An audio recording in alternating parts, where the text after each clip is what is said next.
Hello friends, free tax audit course के lecture 2 में आप लोगों का स्वागत है। और आज का जो ये लेक्चर है सर, आज का जो वीडियो है बड़ा इंपॉर्टेंट है बिकॉज इसमें हम लोग टैक्स ऑडिट की चेकलिस्ट को कवर करने वाले हैं कि जब हम किसी एसएससी का टैक्स ऑडिट करते हैं तो हमें किन किन चीज़ों को चेक करना है, किन चीज़ों को ऑडिट करना है, किन चीज़ों पर कितना टाइम हमें लगाना है। ये सारी चीज़ें हम आज इस वीडियो में देखने वाले हैं। और मैनुअली काम करने के तरीके गए, एआई आ चुका है। अगर हम आज की डेट में ऑडिट करने के लिए एआई का यूज़ नहीं कर रहे हैं तो मतलब हम क्या ही कर रहे हैं। तो मैं लेके आया हूं आप लोगों के लिए फ्री टैक्स ऑडिट का सॉफ्टवेयर जो फुल्ली एआई बेस्ड है, जो एआई के थ्रू बनाया गया है। इस सॉफ्टवेयर की मदद से हम लोग टैक्स ऑडिट करना भी सीखेंगे। टैक्स ऑडिट इसी से हम लोग कर भी लेंगे। कोई भी इंपॉर्टेंट एरियाज छूटेगा भी नहीं। सारी ऑब्जर्वेशन हम लोग वहीं के वहीं लिख लेंगे, उसका जब चाहे तब प्रिंट ले सकते हैं। और सबसे बड़ी बात, जब हम टैक्स ऑडिट की एलिजिबिलिटी की बात करते हैं तो बहुत लोगों में कंफ्यूजन ये होता है कब टैक्स ऑडिट करना है, कब नहीं करना है। तो वो ये सारी चीज़ें इस सॉफ्टवेयर से चेक भी कर सकते हैं। और ये सॉफ्टवेयर सर मिलेगा कहाँ से? आपको डिस्क्रिप्शन में जाना है, वहाँ पर लिंक है व्हाट्सएप ग्रुप का। उस व्हाट्सएप ग्रुप को आप ज्वाइन कर लीजिए। उसी ग्रुप में ना सिर्फ आपको सॉफ्टवेयर का लिंक मिलेगा, जो हम लोग टैक्स ऑडिट के इस कोर्स में पढ़ रहे हैं उसकी पीपीटी आपको मिलेगी और कोर्स का लिंक भी वहीं पर आपको मिलेगा। और जो अदर कोर्स से रिलेटेड मटेरियल्स हैं और जो टाइम टू टाइम अपडेट आते हैं टैक्स ऑडिट से रिलेटेड, वो सारी चीज़ें भी आपको ग्रुप में अवेलेबल होंगी। और ये जो सॉफ्टवेयर है इसका लिंक भी आपको वहीं पर मिलेगा। मैं आपको लेके चल रहा हूँ सीधे सॉफ्टवेयर के ऊपर। कुछ ऐसा है हमारा सॉफ्टवेयर जिससे हम लोग एलिजिबिलिटी भी चेक कर सकते हैं। ऑडिट की चेकलिस्ट यहीं से तैयार हो जाएगी, क्या चेक करना है, क्या चेक कर चुके हैं। ऑडिट के वर्किंग पेपर भी हम यहीं से टिक कर सकते हैं जिससे कोई चीज़ छूट ना जाए। अगर हमें ऑडिट करते ड्यूरिंग द ऑडिट कोई ऑब्जर्वेशन मिलती है, कोई डिस्क्रिपेंसीज हैं, तो वो हम यहाँ पर नोट कर सकते हैं। फिर इन सबकी फाइनल समरी हमें मिल जाएगी। फिर लॉ के कुछ नोट्स भी जो हमारे लिए रेलेवेंट है वो यहाँ से मिल जाएंगे। फिर हम चाहें तो इन सारी चीज़ों का चाहे तो करंट टैब का प्रिंट ले सकते हैं, या फिर हम चाहें तो इस पूरे और टैक्स ऑडिट रिपोर्ट का भी प्रिंट ले सकते हैं। तो ये कमाल का सॉफ्टवेयर है। कैसे कैसे यूज़ करना है सर बताते हैं। और हाँ, इससे पहले मैं आपको बताऊं कि इंडिपेंडेंस डे सर आने वाला है। उसी के मौके पर हम लेकर के आए हैं अपनी टैक्स प्रैक्टिशनर किट के ऊपर धमाकेदार ऑफर। जी हाँ फ्रेंड्स, हमारी ये जो एआई बेस्ड टैक्स प्रैक्टिशनर की किट है वैसे तो 399 रुपीज़ की है। इसकी जो टोटल वैल्यू है ना वो 1000 से भी ज़्यादा है, क्योंकि इसमें अलग अलग सॉफ्टवेयर आपको मिलते हैं। बट ये अवेलेबल होती है 399 में। उसमें भी हमने डिस्काउंट कर दिया है और अब ये अवेलेबल है टिल 16 अगस्त तक 299 रुपीज़ में। और इसमें एक नई चीज़ ऐड हो चुकी है, वो है जो कि हमारा नया एक्ट आया है इनकम टैक्स का, न्यू इनकम टैक्स एक्ट 2025। तो उससे रिलेटेड जितने भी फॉर्म्स हैं वो आपको मिलेंगे वर्ड फॉर्मेट में। आप एडिट कर सकते हो अपने हिसाब से। जितने भी नोटिस आ सकती हैं न्यू एक्ट में उसका रिप्लाई का फॉर्मेट आपको मिलेगा, आपको बस एडिट करना है। उसी तरह जीएसटी के 100 से भी ज़्यादा जो नोटिस, जो लेटर्स, जो चाहे वो आईडी पासवर्ड को ब्रेक करने का हो, आईटीसी मिसमैच का हो, चाहे आपका जीएसटी कैंसिल हो गया हो, सस्पेंड हो गया हो, तो जितने भी तरह के जीएसटी में नोटिस आते हैं, डीआरसी 01, 1B, उन सब का नोटिस का रिप्लाई का फॉर्मेट भी इसमें इंक्लूडेड है। उसके अलावा एक्सेल का अकाउंटिंग सॉफ्टवेयर, ITR 4 से बैलेंस शीट कंप्यूटेशन बनाना हो, GSTR 2B की रिकन्सिलिएशन, प्रोजेक्ट रिपोर्ट की utility, projected balance sheet, stock management, GST का इनवॉइस बनाने का सॉफ्टवेयर, इनकम टैक्स GST की ऑटो लॉगिन यूटिलिटी, और एक बुक जो है how to start tax practice in India. ये सारी चीज़ें आपको अवेलेबल होती हैं वैसे तो सिर्फ 399 में, उसमें भी डिस्काउंट है सर 299 में 16 अगस्त तक। ठीक है, 16 अगस्त तक ये ऑफर है। लिंक डिस्क्रिप्शन में है, आप वहां से चाहो तो इसको ऑर्डर कर सकते हो। तो फ्रेंड्स आते हैं सॉफ्टवेयर के ऊपर। सॉफ्टवेयर में अभी हमने देखा था कि अलग अलग यहाँ पर टैब हैं जो हमें टैक्स ऑडिट करने के लिए बहुत ज़्यादा हेल्प करने वाले हैं। सबसे पहले पहला टैब है जिससे हम ये चेक करेंगे कि एसएससी के ऊपर एक्चुअल में टैक्स ऑडिट एप्लीकेबल है कि नहीं है। एसएससी टाइप हमें यहाँ से चूज़ कर लेना है कि इंडिविजुअल है कि कंपनी है, जो भी है, तो हम यहाँ से चूज़ कर लेंगे। फिर 6% का टर्नओवर जो भी होता है, जो हमें पता है कि अगर बैंक में पूरा आ रहा है तो 6% एलिजिबल हो जाता है 44AD के लिए, अदरवाइज 8% रहता है। उसको हम लोग कर लेंगे सिलेक्ट। नीचे आकर के जो हमारे पास 5% कैश वाली जो रिक्वायरमेंट है, तो अगर आपकी जो कैश रिसिट है वो 5% से ज़्यादा है तो आप इसको यस कर लोगे, और अगर कैश रिसिट्स 5% से कम है तो इसको नो कर दीजिए, और अगर कैश का जो पेमेंट है वो भी 5% से कम है तो आप इसको भी नो कर देंगे। और फिर हम यहाँ पर जो हमारा टर्नओवर ये दिखा रहा है कि भाई अगर आप 6% में क्लेम कर रहे हो तो 21 लाख होना चाहिए, हमने क्लेम किया है 25 lakh. Check tax audit applicable पे हम लोग टिक करेंगे। तो यहाँ पर ये डिसीजन इसने दे दिया हमें कि भाई टैक्स ऑडिट नॉट रिक्वायर्ड। क्यों? भले ही टर्नओवर 3.5 CR है, बट हमारे लिए, हमारे केस में जो लिमिट है वो 10 करोड़ हो जाएगी, क्योंकि हमारा जो कैश रिसिट है और जो कैश पेमेंट है वो 5% से कम है, और जब ऐसा होता है तो जो थ्रेशोल्ड है वो 10 करोड़ हो जाती है। अगर हम इसको नो कर दें, यस कर दें कि हाँ हमारी जो कैश रिसिट है वो 5% से ऊपर है, तब अगर हम इसकी रिक्वायरमेंट चेक करेंगे तो फिर हमारे लिए टैक्स ऑडिट एप्लीकेबल हो जाएगा। ठीक है फ्रेंड्स, तो इस टैब से तो हम लोग ये चेक करेंगे कि भाई पर्टिकुलर जो एसएससी है वो टैक्स ऑडिट में आ भी रहा है कि नहीं आ रहा है, एप्लीकेबल है कि नहीं है। फिर हम आ जाएंगे टैक्स ऑडिट चेक लिस्ट पे, और ये बहुत ही इंपॉर्टेंट है चेक लिस्ट, इसके बिना टैक्स ऑडिट हो ही नहीं सकता। सबसे पहले आ जाइए, कैसे इस सॉफ्टवेयर को यूज़ करना है वो भी देखते चलिए, और क्या क्या चीज़ें हमें चेक करनी होती हैं टैक्स ऑडिट में वो भी देख लीजिए। सबसे पहले एसएससी का पैन स्टेटस, रेजिडेंशियल स्टेटस आपको वेरीफाई करना है। आपने वेरीफाई कर लिया, बहुत अच्छी बात है, आप बस टिक कर दो। जैसे टिक करोगे आ जाएगा 1 कंप्लीटेड। अब यहाँ पर आपके पास ऑप्शन है, जब आपने इसको रिव्यू किया, जब आपने इसको ऑडिट किया, वेरीफाई किया, तो यहाँ पे आप करोगे हाँ रिव्यू, मैं रिव्यू कर चुका हूँ। रिव्यू करने के बाद अगर कोई इशू समझ में आ रहा है, कोई डिस्क्रिपेंसीज है, तो आप इशू फाउंड पे जाओगे, और हो सकता है कि कोई पर्टिकुलर चेकलिस्ट एप्लीकेबल ही ना हो तो आप नॉट एप्लीकेबल भी कर सकते हो। और अगर आप अभी चेक आपने नहीं किया है किसी चीज़ को तो आप पेंडिंग भी कर सकते हो। उससे क्या होगा, वहाँ पर आपको पता रहेगा कि भाई अभी ये चीज़ें मुझे बाद में चेक करनी है। उसी तरह अगली चीज़ आपको चेक करनी है लास्ट ईयर का ITR, और अगर लास्ट ईयर टैक्स ऑडिट है तो वो रिव्यू करना है। लास्ट ईयर के टैक्स ऑडिट रिपोर्ट में जो डिस्क्रिपेंसीज है वो ठीक हो गई हैं, रेक्टिफाई हो गई हैं कि नहीं हो गई हैं, लास्ट ऑडिटर ने क्या क्या पॉइंट्स उठाए हैं, वो ऑडिट रिपोर्ट में आपको ना अच्छा खासा आइडिया हो जाएगा कि इस बार का टैक्स ऑडिट आपको कैसे करना है। तो लास्ट ईयर का ITR और टैक्स ऑडिट रिपोर्ट रिव्यू ज़रूर करिए। कर चुके हैं तो टिक कर दीजिए, और यहाँ पर आपको अगर लग रहा है कि कोई इशू है लिख दीजिए, अदरवाइज रिव्यूड पे क्लिक कर दीजिए। ओपनिंग बैलेंस, ओपनिंग बैलेंस को आपको ज़रूर मैच करना है, बिकॉज अगर ओपनिंग बैलेंस ही गलत कैरी फॉरवर्ड हुए हैं मतलब पूरा प्रॉफिट एंड लॉस, पूरी बैलेंस शीट आपकी गलत है। तो सबसे पहले ओपनिंग बैलेंस मैच कर लीजिए। तो अगर आपने कर लिया है इसको आप रिव्यू कर दीजिए। ठीक है sir. Nature of business, professional, जो भी आपका बिजनेस या प्रोफेशन का नेचर है उसको भी आपको वेरीफाई करना है। हो गया है तो टिक कर दीजिए सर, आगे बढ़िए।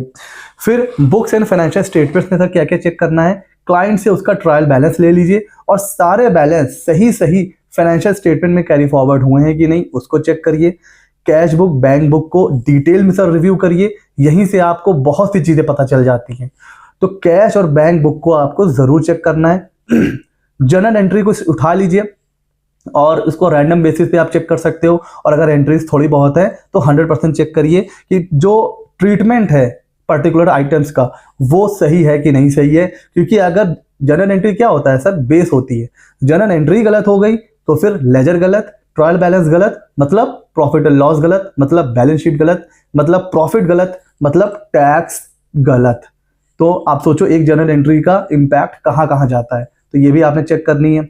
फिर मटेरियल जो लेजर्स हैं वो आपको चेक करने हैं, जैसे डेटर्स का, क्रेडिटर्स का, कोई लोन है, कोई डेटर्स है, मतलब कोई लॉन्ग टर्म डेटर्स है, एडवांसेस है, ठीक है, कैपिटल का, या कोई नई कैपिटल आ रही है, कोई फिक्स्ड एसेट्स नहीं आ रही है, तो इन सब चीज़ों को आपको चेक करना है।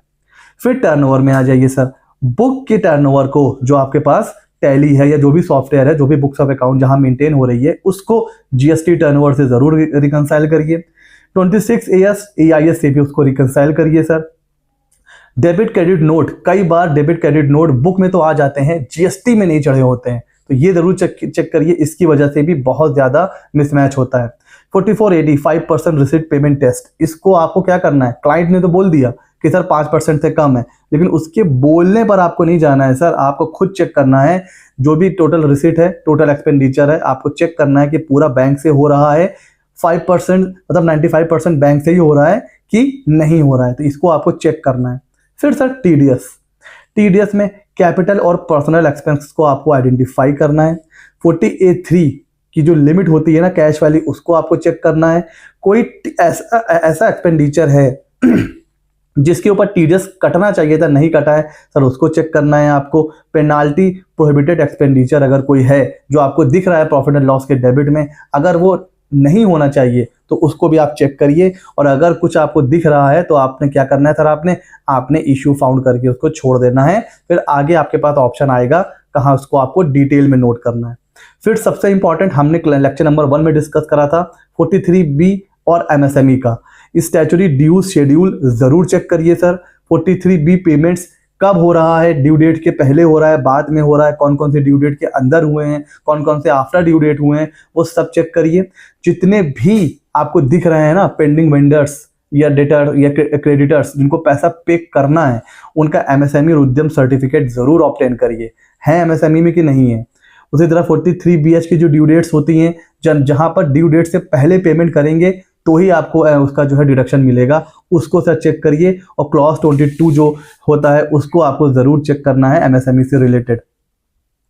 269SS 269T मतलब एक पर्टिकुलर मतलब 20,000 से ऊपर ना आप लोन डिपॉजिट दे सकते हैं, ना एक्सेप्ट कर सकते हैं, और ना लोन का रीपेमेंट कर सकते हैं, ठीक है ना। तो वो है 269SS और 269T में ये सारी चीजें हैं। तो इस लिमिट से ऊपर कोई ट्रांजैक्शन तो नहीं है, वो सर चेक कर लीजिए। लोन अकाउंट की जर्नल एंट्रीज आपको जरूर चेक करनी है। क्यों? क्योंकि इस बार इसको डिटेल में आपको रिपोर्ट करना है, हमने लेक्चर नंबर 1 में देखा था।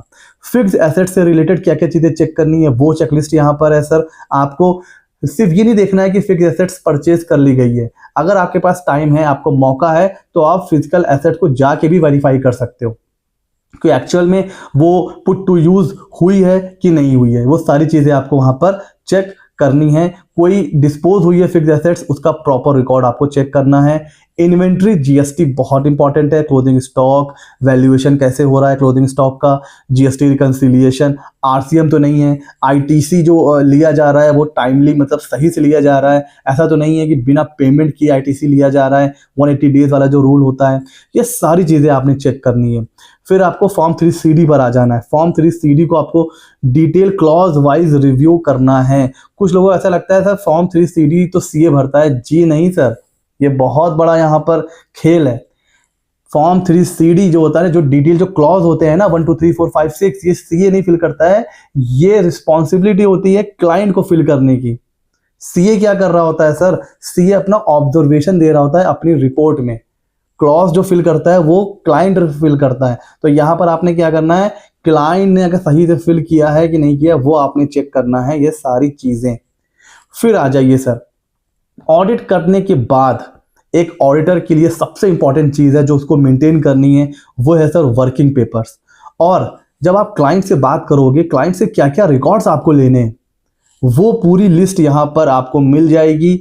आपको जो जो चीज़ें मिलती जाएं वो आप चीज़ें टिक करते जाओ। उससे सर क्या होगा, उससे होगा ये कि अगर कोई इंपॉर्टेंट डॉक्यूमेंट्स रह गया है तो वो आप क्लाइंट से मांग सकते हैं। और आप चाहो तो ये पूरी लिस्ट निकाल के यहीं से आप प्रिंट कर दो, प्रिंट दिस टैब, और ये निकाल के आप दे दो क्लाइंट्स को और कह दो सर ऐसा है, मुझे ये सारी चीज़ें चाहिए, फटाफट प्रोवाइड कर दो।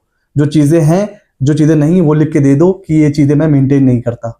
समझ रहे हो? तो ऐसे भी आप कर सकते हो। फिर आता है बहुत ही इंपॉर्टेंट टैब ऑब्जर्वेशन। आपने सब चेकलिस्ट के हिसाब से ऑडिट किया, वेरीफाई किया, अब आपको लग रहा है कि कहीं कहीं कोई प्रॉब्लम्स हैं, तो आप सबसे पहले ऐड ऑब्जर्वेशन पे जाओगे। अब एरिया वाइज जनरल है या कोई स्पेसिफिक है वो आप यहाँ पे टाइप कर देना। ऑब्जर्वेशन आपने देखनी है और उसका स्टेटस क्या है कि अभी क्लाइंट ने उसके बारे में कुछ नहीं बताया है, या वो जो डिस्क्रिपेंसी है वो रिजॉल्व हो चुकी है, या फिर वो इतनी बड़ी डिस्क्रिपेंसी है कि उसका इम्पैक्ट रिपोर्ट पर भी होना चाहिए। रिस्क कैसा है, वो जो कमी है उसका जो रिस्क होगा वो लो है, हाई है, मीडियम है, ये बहुत क्रिटिकल है। तो अब यहाँ पर ऑब्जर्वेशन लिख सकते हो, जैसे कि GSTR1 and GSTR3B turn over are not matched during financial year 25-26 कुछ भी आप यहाँ पे लिख सकते हो कि जो है cash book not maintained by the SSC, या cash book maintained but did not produce before us for the audit, या फिर we did not verify the stock physically, ये भी आप लिख सकते हो। तो जो भी ऑब्जर्वेशन आपको लग रही है वो आप यहाँ पे लिख सकते हो, और उसके बाद यहाँ पे आपको फाइनल समरी मिल जाएगी। फाइनल समरी में 38 चेकलिस्ट है, उसमें से अभी तक आपने सिर्फ 4 चेक करी हैं। जब ये 38 to 38 हो जाए समझ लीजिए आपने हर चीज़ चेक कर ली है। ऑब्जर्वेशन कितनी है, टैक्स ऑडिट एप्लीकेबल हो रहा है कि नहीं, ये सारी चीज़ें यहाँ पर आ जाएंगी। उसके बाद लास्ट में आप चाहो तो एक फाइनल नोट भी यहाँ पर लिख सकते हो कि ओवरऑल क्लाइंट का जो काम था वो कैसा था, ठीक है। तो वो अपना यहाँ पर आप फाइनल रिव्यू दे सकते हो, और लॉ के कुछ इंपॉर्टेंट नोट्स यहाँ पर आपको मिल जाएंगे कि भाई कब ऑडिट करना है और कब ऑडिट नहीं करना है। तो सर ये है कमाल का हमारा टैक्स ऑडिट का मास्टर का सॉफ्टवेयर। ये सर आपको मिल जाएगा, फ्री सॉफ्टवेयर है। हमारा जो लिंक है ना सर व्हाट्सएप ग्रुप का, उसको आप ज्वाइन कर लीजिए। उसी ग्रुप में आपको यहाँ पर ये जो सॉफ्टवेयर है इसका लिंक दे दिया जाएगा। बस सिर्फ आपको डबल क्लिक करना है और ये आपके ब्राउजर में ओपन हो जाएगा, कहीं से आपको इंस्टॉल नहीं करना है कुछ भी, ठीक है फ्रेंड्स। सो कैसा लगा आज का लेक्चर हमें ज़रूर बताइएगा। अगले लेक्चर में टैक्स ऑडिट कोर्स के अगले लेक्चर में हम लोग टैक्स ऑडिट के कुछ और इंपॉर्टेंट चीज़ें कवर करेंगे। मिलते हैं अगले लेक्चर में।